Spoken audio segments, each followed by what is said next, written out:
जय श्री सीताराम जी की। जब अंगद रावण की सभा में पहुंचते हैं तो रावण उनसे पूछता है कि तुम कौन हो। इस पर अंगद ने कहा, हे रावण, मैं श्री राम जी का दूत हूँ। मेरे पिताजी से तुम्हारी मित्रता थी, इसलिए हे भाई, मैं तुम्हारी भलाई के लिए आया हूँ। तुम्हारा कुल उत्तम है, तुम पुलस्त्य जी के पौत्र हो। तुमने शिव जी और ब्रह्मा जी का पूजन भी भली भांति से किया है। वरदान पाकर सब काम सिद्ध किए हैं, लोकपालों और इंद्र को जीता है। परंतु हे राजा, तुमने अभिमानवश जगत जननी सीता को हर कर लाए हो। अब तुम मेरे शुभ वचन सुनो। प्रभु श्री राम जी तुम्हारे सब अपराध क्षमा कर देंगे। दांतों में तिनका दाबो, गले में कुल्हाड़ी डालो और अपने कुटुंबीजन और रानी को साथ लेकर आदर पूर्वक जानकी जी को आगे करके इस प्रकार सब भय त्याग करके चलो। हे शरणागत रक्षक, हे रघुवंशी, मेरी रक्षा कीजिए। ऐसे दीन वचन सुनते ही प्रभु रामचंद्र जी तुमको अभय कर देंगे। रावण बोला, अरे अधम बंदर, संभाल कर बोल। रे मूर्ख, क्या मुझ देवताओं के शत्रु को तुम नहीं जानते? अरे भाई, अपना नाम और अपने बाप का नाम तो बता, किस नाते से मित्रता मानता है? इस पर अंगद ने कहा, मेरा नाम अंगद है और मैं बाली का पुत्र हूँ। उनसे कभी तुम्हारी भेंट हुई है? अंगद की बातें सुनते ही रावण सकुचाया और बोला, हाँ, बाली नाम का एक बानर था, उसे मैं जानता हूँ। हे अंगद, तू उसी बाली का बेटा है। तू अपने वंश में अग्नि के समान कुलनाशक उत्पन्न हुआ है, गर्भ में ही क्यों न नष्ट हो गया? तू व्यर्थ ही पैदा हुआ है, जो अपने मुख से ही तपस्वी का दूत कहलाता है। अब कुशल कहो कि बाली कहाँ है? तब अंगद ने हंसकर कहा, 10 दिन बीतने पर बाली के पास जाकर मित्र को छाती से लगाकर उसकी कुशल क्षेम पूछ लेना। श्री राम जी से वैर करने में जैसी कुशलता होती है वह सब तुम्हें सुनाएंगे। रे मूर्ख, सुनो, भेद तो उसी के मन में पड़ सकता है जिसके हृदय में राम जी ने हो। हे रावण, मैं तो कुल का नाशक हूँ, तुम सच्चे कुल पालक हो। ऐसे तो अंधे बहरे भी नहीं कहते। तुम्हारे तो नाक कान सब 20-20 हैं। शिव जी, ब्रह्मा जी आदि सब देव और मुनिगण जिनके चरणों की सेवा करना चाहते हैं, उन प्रभु का दूत होकर मैंने कुल को डुबोया। ऐसी मति होने से भी तुम्हारा हृदय विदीर्ण नहीं हो जाता? अंगद जी के बड़े बड़े वचन सुनकर रावण बहुत चढ़ाकर बोला, रे दुष्ट, तेरे कड़वे वचन मैं इस कारण सह रहा हूँ कि मैं नीति धर्म जानता हूँ। अंगद बोला, तुम्हारी धर्मशीलता मैंने भी सुनी है। तुमने प्राय स्त्री को चोरी किया है और आंखों से दूध की रक्षा भी देख ली है। ऐसे धर्म व्रतधारी तुम चुल्ली भर पानी में डूब क्यों नहीं मरते? नाक कान कटी अपनी बहन सुर्पनखा को देखकर धर्म विचार कर तुमने क्षमा कर दिया था। तुम्हारी धर्मशीलता संसार में प्रसिद्ध है।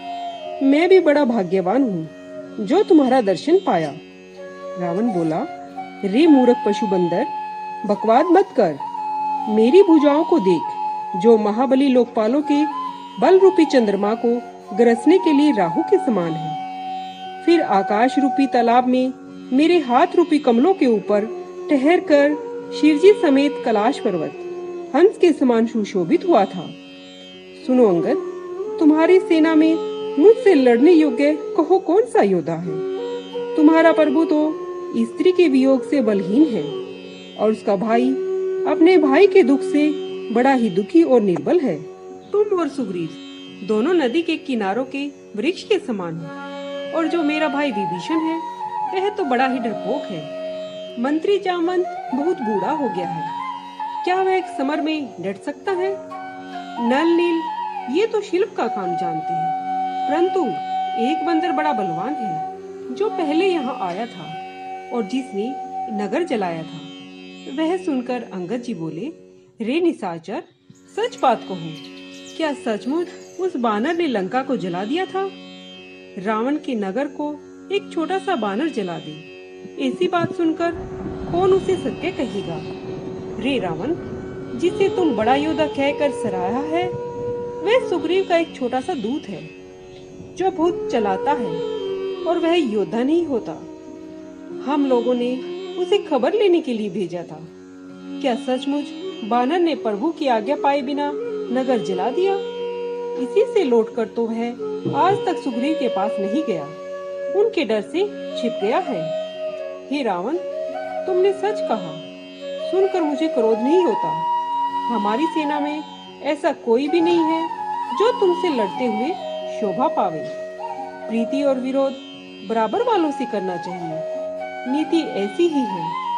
ये सिंह यदि लोमड़ी को मारे तो क्या कोई उसे भला कहेगा? यद्यपि तुमको मारने से राम जी की लघुता और बड़ा दोष है, तो भी हे रावण सुनो, क्षत्रिय जाति का बड़ा क्रोध कठिन होता है। तब रावण हंसकर बोला, बानरों में बड़ा गुण होता है कि उन्हें जो पालता है उसकी भलाई के लिए अनेक उपाय करते हैं। बानर धन्य है जो अपने स्वामी के कार्य के लिए जहाँ तहाँ लाज छोड़कर नाचते हैं, नाच कूद कर लोगों को रिझाकर स्वामी का हित करते हैं। यह उनकी धर्म निपुणता है। हे अंगद, तुम्हारी जाति स्वामी भक्त है, फिर भी तुम अपने स्वामी के गुण इस भांति क्यों न कहोगे? मैं गुण और ग्राहक और बहुत ही चतुर है, इसी में तुम्हारे कठोर वचनों पर कान नहीं देता। अंगद बोले, तुम्हारी सच्ची गुण ग्राहकता हनुमान ने मुझे सुनाई थी। उसने तुम्हारी अशोक वाटिका उजाड़ी, तुम्हारे पुत्र को मारा, तुम्हारे नगर को जलाया और तुम उसका कुछ नहीं बिगाड़ सके। इसी से तुम्हारे सीधे स्वभाव को विचार कर हे रावण मैंने डिठाई की है। जो कुछ हनुमान ने कहा था वही मैंने आकर देखा। तुम में न लाज है, न रोष, न क्रोध। जय श्री सीताराम जी की।